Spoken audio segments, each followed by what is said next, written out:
Amid Israel's war against Hamas, the University of Massachusetts Amherst is working to educate students and the surrounding communities on the ongoing conflict in the Middle East. This following numerous rallies and protests involving students who are speaking out publicly and even risking arrest.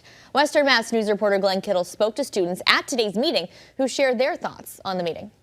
Both pro-Palestinian and pro-Israel rallies have been held on UMass Amherst campus since the start of the Israel-Hamas war. Now the university is bringing in a group called Standing Together to take a closer look at Israel's occupation of the West Bank and the war on the Gaza Strip. Sally Abed is a Palestinian, and her co-speaker, Alon Lee Green, an Israeli. They are sparking a conversation calling for peace in the Middle East. This war needs to end right now.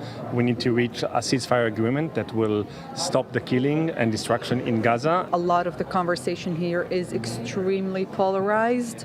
If we can do it and navigate the complexity of creating a third space without really compromising our truths, compromising our reality and where we are and our needs, I think people here should be able to do that. Some students on campus see the current state of the conflict differently. To me, events such as this really put a gloss over that and put a gloss over the violent and harsh nature of Israel's dynamic with Palestine. UMass Amherst student Ava Harrington sharing with Western Mass News her feelings that conversations like this could be misleading toward the plight of Palestinians in the Gaza Strip. It really erases the fact that the Palestinian people have been subjected to years of brutalization, lived through the Nakba, were forced out of their homes, have been separated from their land, are currently undergoing ongoing genocide. However, Green believes these conversations, while difficult, are productive, telling Western Mass News, with people coming together in agreement, national leaders could be influenced to push forward for a peace deal. We will all benefit from changing this reality and achieving Israeli-Palestinian peace,